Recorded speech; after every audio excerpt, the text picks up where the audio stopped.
ನಮಸ್ಕಾರ. ರಿಪಬ್ಲಿಕ್ ಕನ್ನಡ ನ್ಯೂಸ್ಗೆ ಸ್ವಾಗತ. ನಾನು ಶ್ರೀಪಾದ್ ಪಾಟೀಲ್. ಕರ್ನಾಟಕ ಎಕ್ಸ್‌ಪ್ರೆಸ್ ಸುದ್ದಿಗಳನ್ನು ನೋಡೋಣ. ಅದಕ್ಕಿಂತ ಮುಂಚೆ ಒಂದು ಬ್ರೇಕಿಂಗ್ ನ್ಯೂಸ್. ಮೂಡಾ ಹಗರಣದ ವಿಚಾರಕ್ಕೆ ಸಂಬಂಧಪಟ್ಟಂತೆ ಮುಖ್ಯಮಂತ್ರಿಗಳಿಗೆ ಡಬಲ್ ಶಾಕ್. ಲೋಕಾಯುಕ್ತ ತನಿಖೆ ಶಾಕ್ ಮುಖ್ಯಮಂತ್ರಿಗಳಿಗೆ. ತನಿಖೆಯ ಕೇಂದ್ರ ಬಿಂದು ಮೈಸೂರು ಲೋಕಾಯುಕ್ತ ಕಚೇರಿ. ಇವತ್ತೇ ಸಿಎಂ ಸಿದ್ದರಾಮಯ್ಯ ವಿರುದ್ಧ ಎಫ್ಐಆರ್ ದಾಖಲಾಗುವ ಸಾಧ್ಯತೆ ಅಧಿಕವಾಗಿದೆ. ಕೋರ್ಟ್ ಆದೇಶದ ಪ್ರತಿ ಕೈ ಸೇರ್ತಾ ಇದ್ದಂತೆ ಪರಿಶೀಲಿಸಿ ಎಫ್ಐಆರ್ ದಾಖಲು ಮಾಡೋದಕ್ಕೆ ಲೋಕಾಯುಕ್ತ ಅಧಿಕಾರಿಗಳು ಸಿದ್ಧತೆಯನ್ನ ಮಾಡಿಕೊಳ್ತಾ ಇದ್ದಾರೆ. ಇವತ್ತು ಆದೇಶ ಪ್ರತಿ ಸಿಗುವ ನಿರೀಕ್ಷೆಯಲ್ಲಿ ದೂರುದಾರಿದ್ದಾರೆ. ಸೊ ಮುಖ್ಯಮಂತ್ರಿಗಳಿಗೆ ಡಬಲ್ ಟ್ರಬಲ್ ಎದುರಾಗಿದೆ. ಒಂದ್ ಕಡೆ ಲೋಕಾಯುಕ್ತ ಪೊಲೀಸರಿಗೆ ತನಿಖೆಯನ್ನ ಮಾಡಬೇಕು ಅಂತ ಕೋರ್ಟ್ ನಿನ್ನೆಯಷ್ಟೇ ಆದೇಶವನ್ನ ಹೊರಡಿಸಿರುವ ಹಿನ್ನೆಲೆ ಕೋರ್ಟ್ನ ಆದೇಶದ ಪ್ರತಿ ಮೈಸೂರು ಲೋಕಾಯುಕ್ತರಿಗೆ ಸಿಗ್ತಾ ಇದ್ದಂತೆ ಎಫ್ಐಆರ್ ದಾಖಲಾಗಿಸುವ ಸಾಧ್ಯತೆ ಅಧಿಕವಾಗಿದೆ. ಈ ಬಗ್ಗೆ ಇನ್ನಷ್ಟು ಅಪ್ಡೇಟ್ಸ್ ಪಡೆಯೋಣ. ನಮ್ಮ ಪ್ರತಿನಿಧಿ ವಿನೋದ್ ಈಗ ಫೋನ್ ಸಂಪರ್ಕದಲ್ಲಿ. ವಿನೋದ್, ಶುಭೋದಯ. ಲೋಕಾಯುಕ್ತ ಅಧಿಕಾರಿಗಳು ಈಗ ಆರ್ಡರ್ಗಾಗಿ ಕಾಯುತ್ತಿದ್ದಾರೆ. ಈಗ ಆರ್ಡರ್ ಕೈ ಸೇರ್ತಾ ಇದ್ದಂತೆ ಎಫ್ಐಆರ್ ದಾಖಲಾಗುವ ಚಾನ್ಸಸ್ ಎಷ್ಟರ ಮಟ್ಟಿಗೆ ಇದೆ ಅನ್ನೋದೇ ಭಾರಿ ಕುತೂಹಲ. ಏನು ಅಪ್ಡೇಟ್ಸ್ ಕೊಡ್ತೀರಿ? ಶ್ರೀಪಾದ್, ಈಗಾಗಲೇ ಲೋಕಾಯುಕ್ತ ವಿಚಾರಣೆಯಲ್ಲೂ ಕೂಡ ಈಗಾಗಲೇ ಸಿದ್ದರಾಮಯ್ಯ ಅವರ ವಿರುದ್ಧ ಎಫ್ಐಆರ್ ದಾಖಲು ಮಾಡಬೇಕು ಅಂತ ನಿನ್ನೆ ವಿಚಾರಣೆ ನಡೆಸಿರುವಂತಹ ಜನಪ್ರತಿನಿಧಿ ನ್ಯಾಯಾಲಯವು ಕೂಡ ಮೈಸೂರು ಲೋಕಾಯುಕ್ತ ಸಂಸ್ಥೆಗೆ ಒಂದು ಡೈರೆಕ್ಷನ್ ಅನ್ನು ಕೊಟ್ಟಿರುವಂತದ್ದು. ಈಗಾಗಲೇ ಸಾಕಷ್ಟು ಅಂದ್ರೆ IPC ಸೆಕ್ಷನ್ 120B, 166, 403, 406, 420 ಇನ್ನಿತರ ಸೆಕ್ಷನ್ಗಳನ್ನ ಹಾಕಿ ಈಗಾಗಲೇ ಕೇಸ್ ಎಲ್ಲ ದಾಖಲು ಮಾಡಬೇಕು. ಜೊತೆಗೆ ಈಗಾಗಲೇ ಭೂ ಕಬಳಿಕೆ ಕಾಯ್ದೆ ಅಡಿ ಕೂಡ ದೂರು ದಾಖಲಾಗಿರುವ ಕಾರಣಕ್ಕಾಗಿ ಅಂದ್ರೆ ಸ್ನೇಹಮಯ ಕೃಷ್ಣ ಅವರು ಕೊಟ್ಟಿರುವಂತಹ ದೂರಿನ ಆಧಾರದ ಮೇಲೆ ವಿಚಾರಣೆ ನಡೆಸಿರುವಂತಹ ಜನಪ್ರತಿನಿಧಿ ನ್ಯಾಯಾಲಯ ಕೂಡ ನಿನ್ನೆ ಒಂದು ಆದೇಶವನ್ನು ಕೊಟ್ಟಿದೆ. ಸೊ ಹೀಗಾಗಿ ಇವತ್ತು ಏನೋ ಆದೇಶದ ಪ್ರತಿ ಸಿಕ್ತಿದಾಗಲೇ ಮೊದಲಿಗೆ ಆ ಎಲ್ಲವನ್ನು ಕೂಡ ಪರಿಶೀಲನೆ ಮಾಡ್ತಾರೆ. ನ್ಯಾಯಾಲಯದಿಂದ ಒಂದು ಡೈರೆಕ್ಷನ್ ಕಾರಣಕ್ಕಾಗಿ ಯಾವಾಗ ಪ್ರತಿ ಸಿಗುತ್ತೋ ತತ್ಕ್ಷಣದಲ್ಲೇ ಕೂಡ ಆ ಒಂದು ಎಫ್ಐಆರ್ ಅನ್ನ ದಾಖಲು ಮಾಡುವಂತಹ ಸಾಧ್ಯತೆ ಇರುವಂತದ್ದು. ಬಹುತೇಕ ಇವತ್ತು ಮಧ್ಯಾಹ್ನದೊಳಗಡೆ ಎಫ್ಐಆರ್ ಆಗುವಂತಹ ಸಾಧ್ಯತೆ ಇರುತ್ತೆ. ಎಫ್ಐಆರ್ ಸಂದರ್ಭದಲ್ಲೂ ಕೂಡ ಒಂದಷ್ಟು ಕುತೂಹಲ ಇರುವಂತದ್ದು, ಯಾರು ಏವಲ್ ಆಗ್ತಾರೆ, ಯಾರು ಏಟು ಆಗ್ತಾರೆ, ಇದೆಲ್ಲವೂ ಕೂಡ ಸಾಕಷ್ಟು ಕುತೂಹಲ ಇರುವಂತದ್ದು. ಈಗಾಗಲೇ ಸ್ನೇಹಮಯ ಕೃಷ್ಣ ಅವರು ಕೂಡ ಆದೇಶ ಪ್ರತಿ ತಲುಪಿರುತ್ತೆ. ಇವತ್ತು ಬೆಳಿಗ್ಗೆ ಅವರು ಆದೇಶ ಪ್ರತಿಯನ್ನ ಸ್ನೇಹಮಯ ಕೃಷ್ಣ ಅವರು ತಂದುಕೊಡ್ಬೋದು, ಅಥವಾ ಲೋಕಾಯುಕ್ತ ಸಂಸ್ಥೆಯ ಮುಖ್ಯಸ್ಥರಿಗೆ ಈಗಾಗಲೇ ನ್ಯಾಯಾಲಯ ಕೂಡ ಒಂದು ಫ್ಯಾಕ್ಸ್ ಮೂಲಕ ಕಳಿಸಿರುತ್ತೆ.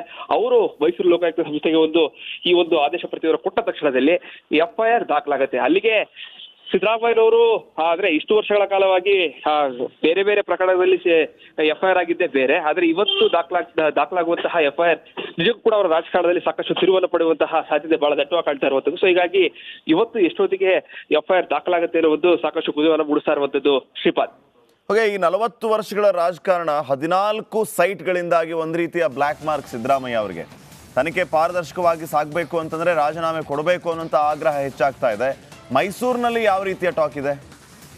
ಶ್ರೀಪಾದ್, 40 ವರ್ಷದ ರಾಜಕಾರಣದಲ್ಲಿ ಸಿದ್ದರಾಮಯ್ಯರವರು ಯಾವ ತಪ್ಪುಗಳೆಲ್ಲ ಮಾಡಿಲ್ಲ. ಜೊತೆಗೆ ರಾಜಕಾರಣವನ್ನ ಅತ್ಯಂತ ಸುಶುದ್ಧವಾದಂತಹ ರಾಜಕಾರಣ ಮಾಡ್ಕೊಂಡ್ಬಿಡಿದ್ದೇಳಿ ಎಲ್ಲರಿಗೂ ಕೂಡ ಗೊತ್ತಿರುವಂತಹ ವಿಚಾರ.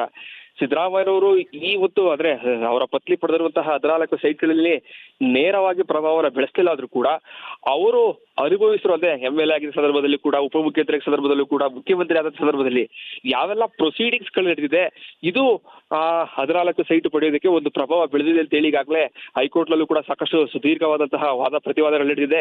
ಈಗಾಗಲೇ ಜನಪ್ರತಿನಿಧಿ ನ್ಯಾಯಾಲಯದಲ್ಲೂ ಕೂಡ ಹೈಕೋರ್ಟ್ ಕೊಟ್ಟಿರುವಂತಹ ತೀರ್ಪನ್ನ ಎತ್ತಿ ಹಿಡಿದು ಅವರ ವಿರುದ್ಧ ಏನು 17A ಅಡಿ ಆ ಒಂದು ಪ್ರಕರಣ ದಾಖಲು ಮಾಡಬೇಕು ಅಂತ ಹೇಳಿ ಈಗಾಗಲೇ ಕೊಟ್ಟರ ಕಾರಣಕ್ಕಾಗಿ ಅಂದ್ರೆ 40 ವರ್ಷದ ರಾಜಕಾರಣದಲ್ಲಿ ಮೈಸೂರು ಭಾಗದಲ್ಲಿ ಸಿದ್ದರಾಮಯ್ಯವರು ಶುದ್ಧ ರಾಜಕಾರಣ ಮಾಡ್ಕೊಂಡು ಬಂದಿದ್ರು. ಎಲ್ಲೋ ಒಂದು ಕಡೆ ಸಿದ್ದರಾಮಯ್ಯರು ಗೊತ್ತಿತ್ತೋ ಗೊತ್ತಿಲ್ಲದೆಯೋ ಈ ಸೈಟ್ಗಳನ್ನ ಪಡೆದಿರುವಂತಹ ವಿಚಾರದಲ್ಲಿ ಒಂದು ದೊಡ್ಡ ಮಟ್ಟದ ಸಂಕಷ್ಟ ಅಂತ ಎದುರಾಗಿದೆ.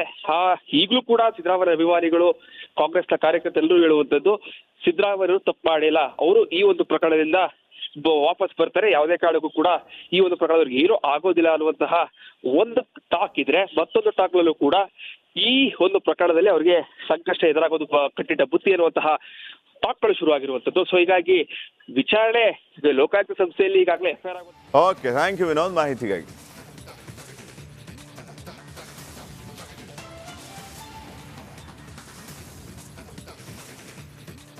ಜೆನ್ನಿ ಮಿಲ್ ಕಂಪನಿ ವಿರುದ್ಧದ ಕೇಸ್ ತನಿಖೆಯನ್ನ CIDಗೆ ವಹಿಸುವ ಸಾಧ್ಯತೆ ಅಧಿಕವಾಗಿದೆ. ಇದು ರಿಪಬ್ಲಿಕ್ ಕನ್ನಡದ ಬಿಗ್ ಇಂಪ್ಯಾಕ್ಟ್. ತನಿಖೆಯನ್ನ CIDಗೆ ವಹಿಸೋದಕ್ಕೆ ಪೊಲೀಸ್ ಇಲಾಖೆ ಎಲ್ಲ ರೀತಿಯ ಸಿದ್ಧತೆಯನ್ನ ಮಾಡಿಕೊಳ್ತಾ ಇದೆ. ಇನ್ನೆರಡು ದಿನಗಳಲ್ಲಿ CID ತಂಡ ಹೊಸಪೇಟೆಗೆ ಎಂಟ್ರಿ ಕೊಡೋದು ಖಾತ್ರಿ ಅಂತಾನೆ ಹೇಳಲಾಗ್ತಾ ಇದೆ.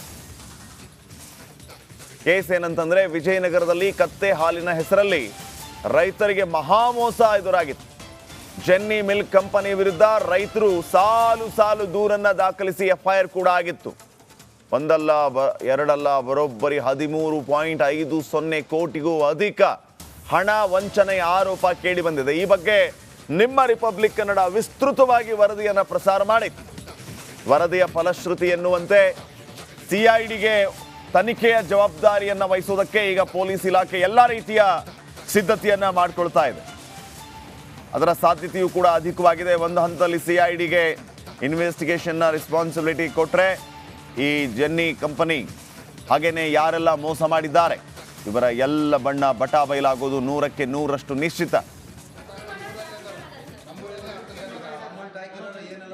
ಜಿನ್ನಿ ಮಿಲ್ಕ್ ಕಂಪ್ನಿಗೆ ಸಂಬಂಧಪಟ್ಟ ಹಾಗೆ ತನಿಖೆ ಮುಂದುವರೆದಿದ್ದು, ಈ ಸಂಬಂಧ ಇಲ್ಲಿವರೆಗೆ ಸುಮಾರು 278 ಜನ ಅದರಿಂದ ನಷ್ಟಕ್ಕೆ ಒಳಗಾದಂಥವರು ಈಗ ನಗರ ಪೊಲೀಸ್ ಠಾಣೆಗೆ ಬಂದು ಈಗಾಗಲೇ ಅವರ ಸಂಬಂಧಪಟ್ಟ ಎಲ್ಲ ದಾಖಲಾತಿಗಳನ್ನ ತಂದು ಒದಗಿಸಿದ್ದಾರೆ. ಈ 278 ಜನಗಳಲ್ಲಿ ಒಟ್ಟು 13,51,07,000 ವರೆಗೆ ಅವರಿಗೆ ನಷ್ಟ ಆಗಿರುವಂತಹ ಒಂದು ದಾಖಲಾತಿಗಳು ಮತ್ತು ಬೇಕಾಗಿರುವಂಥ ಕಡತಗಳನ್ನ ತಂದು ನಮ್ಮ ಪೊಲೀಸ್ ಠಾಣೆ ತನಿಖಾಧಿಕಾರಿಗಳಿಗೆ ವಹಿಸಿಕೊಟ್ಟಿದ್ದಾರೆ. ಮುಂದಿನ ತನಿಖೆ ಕೂಡ ನಾವು ಕೈಗೊಂಡಿದ್ದೀವಿ. ಆರೋಪಿನ ಸೆರೆ ಮಾಡಲಿಕ್ಕೆ ಕೂಡ ಈಗಾಗಲೇ 3 ತಂಡಗಳು ಬೇರೆ ಬೇರೆ ಕಡೆ. ಇನ್ನಷ್ಟು ಅಪ್ಡೇಟ್ಸ್ ಕೊಡ್ತಾರೆ ಪ್ರತಿನಿಧಿ ಸುರೇಶ್ ಚೌಹಾಣ್ ಈಗ ಫೋನ್ ಸಂಪರ್ಕದಲ್ಲಿ. ಸುರೇಶ್, ಈಗ ರಿಪಬ್ಲಿಕ್ ಕನ್ನಡ ಬಿಗ್ ಇಂಪ್ಯಾಕ್ಟ್ ಸುದ್ದಿ ಅಂತಂದ್ರೆ ಈ ಒಂದು ಬೆಳವಣಿಗೆ ಏನಿದೆ, ಈ ಕೇಸ್ನ ಇನ್ವೆಸ್ಟಿಗೇಷನ್ CID ಹೆಗಲಿಗೆ ಹೋಗುವ ಎಲ್ಲ ಸಾಧ್ಯತೆಗಳು ಅಧಿಕವಾಗಿದೆ. ಈಗೇನು ಹೇಳ್ತಾರೆ ಮೋಸ ಹೋದಂತಹ ರೈತರು, ಏನೆಲ್ಲ ಅಪ್ಡೇಟ್ಸ್ ಕೊಡ್ತೀರಿ ವಿಚಾರಕ್ಕೆ ಸಂಬಂಧಪಟ್ಟಂಗೆ? ಖಂಡಿತವಾಗ್ಲೂ ಶ್ರೀಪಾದ್, ಏನು republic Kannada Jenny milk company ವಿರುದ್ಧ ಏನು ರೈತರಿಗೆ ಮೋಸ ಮಾಡಿರ್ತಕ್ಕಂಥದ್ರ ಬಗ್ಗೆ ಸವಿಸ್ತಾರವಾದಂತಹ ವರದಿಗಳನ್ನ ಕಳೆದ 1-2 ವಾರಗಳಿಂದ ಬಿತ್ತರಿಸ್ತಾ ಬರ್ತಾನೆ ಇದೆ. ಆ ಇಂಚಿಂಚು ಮಾಹಿತಿ ಕೂಡ ಮೊದಲನೇದಾಗಿ ರಿಪಬ್ಲಿಕ್ ಕನ್ನಡ ವರದಿಯನ್ನ ಮಾಡಿದಂಥ ಸಂದರ್ಭದಲ್ಲಿ ನಾವು ರೈತರಿಗೆ ಯಾವುದೇ ರೀತಿ ಮೋಸ ಮಾಡ್ತಾ ಇಲ್ಲ ಅಂತಕ್ಕಂಥ ವಿಚಾರವನ್ನ ಜೆನ್ನಿ ಮಿಲ್ಕ್ ಕಂಪನಿಯ ಮ್ಯಾನೇಜರ್ಗಳು ಹೇಳಿದ್ರು. ಅದಾದ ಬಳಿಕ ಏನು ಜೆನ್ನಿ ಮಿಲ್ಕ್ ಕಂಪನಿಯ ಟ್ರೇಡ್ ಲೈಸೆನ್ಸ್ ಕ್ಯಾನ್ಸಲೇಷನ್ ಬಗ್ಗೆ ಏನು ನಗರಸಭೆ ಅಧಿಕಾರಿಗಳು ಆ ಜೆನ್ನಿ ಮಿಲ್ಕ್ ಕಂಪನಿಗೆ ಬೀಗವನ್ನ ಹಾಕ್ತಾರೆ. ಆ ಬೀಗ ಹಾಕಿದ ಬಳಿಕ ಇದರ ಬಂಡವಾಳ ಬಟಾ ಬಯಲಾಗ್ತದೆ. ಏನು ಯಾವಾಗ ಜೆನ್ನಿ ಮಿಲ್ಕ್ ಕಂಪನಿಯ ಇದಕ್ಕೆ ಬೀಗ ಹಾಕ್ಲಾಗ್ತದೆ ಆಗ MD ಮತ್ತೆ ಮ್ಯಾನೇಜರ್ ಎಲ್ಲರೂ ಕೂಡ ಫೋನ್ ಅನ್ನ ಸ್ವಿಚ್ ಆಫ್ ಮಾಡಿ ಹೋಗ್ತಾರೆ. ಒಂದಲ್ಲ ಎರಡಲ್ಲ ಬರೋಬ್ಬರಿ 13.5 ಹೆಚ್ಚು ಕೋಟಿ ಹಣ ಇಲ್ಲಿ ಫ್ರಾಡ್ ಆಗಿದೆ ಅಂತಕ್ಕಂಥ ಒಂದು ಮಾಹಿತಿ ಆಧಾರದ ಮೇಲೆ ಇದನ್ನ ಇನ್ನೆರಡು ದಿನದಲ್ಲಿ CID ಈ ಕೇಸಿಗೆ ಎಂಟ್ರಿ ಆಗ್ತಕ್ಕಂಥ ಸಾಧ್ಯತೆ ಇದೆ. ಬಹುಶಃ ಎಲ್ಲ ನಮಗೆ ಗೊತ್ತಿರೋ ಹಾಗೆ 2.5-3 ಕೋಟಿಗೂ ಅಧಿಕ ಆಯ್ತು ಅನ್ನೋದಾದ್ರೆ ಅದನ್ನ CIDಗೆ ಕೊಡ್ತಾರೆ ಅಂತಕ್ಕಂಥದ್ದು, CID ತನಿಖೆಗೆ ಕೊಡ್ತಾರೆ ಅಂತಕ್ಕಂಥದ್ದು. ಈ ರೀತಿಯ ಪ್ರಕರಣಗಳು ಇವತ್ತು ರೈತರಿಗೆ ಮೋಸ ಮಾಡಿರ್ತಕ್ಕಂತಹ ಈ ಒಂದು ಜಿನ್ನಿ ಮಿಲ್ಕ್ ಕಂಪನಿಯ ವಿರುದ್ಧ ರೈತರು ಸಾಕಷ್ಟು ಆಕ್ರೋಶವನ್ನ ವ್ಯಕ್ತಪಡಿಸ್ತಾ ಇರ್ತಕ್ಕಂಥದ್ದು. 350ಕ್ಕೂ ಅಧಿಕ ದೂರುಗಳು ಹೊಸಪೇಟೆ ಪಟ್ಟಣ ಪೊಲೀಸ್ ಠಾಣೆಯಲ್ಲಿ ದಾಖಲಾಗಿರ್ತಕ್ಕಂಥದ್ದು. ಶ್ರೀಪಾದ್, ನಿಜಕ್ಕೂ ಕೂಡ ಇಂತಹ ಕಂಪನಿಗಳು ಏನು ಇದಾವೆ, ಈ ಕಂಪನಿಗಳ ವಿರುದ್ಧ ಏನು ಇನ್ವೆಸ್ಟ್ ಅನ್ನ ಮಾಡ್ತಕ್ಕಂಥ ಸಂದರ್ಭದಲ್ಲಿ ಯೋಚನೆ ಮಾಡಿ ಇನ್ವೆಸ್ಟ್ ಮಾಡಬೇಕು ಅಂತಕ್ಕಂಥ ಎಚ್ಚರಿಕೆ ಸಂದೇಶವನ್ನು ಕೂಡ ಈಗಾಗಲೇ ಈ ಹಿಂದೆ ನೀಡಿರ್ತಕ್ಕಂಥದ್ದು. ಅದರ ಜೊತೆಗೆ ಸುರೇಶ್ ಮಾಹಿತಿಗಾಗಿ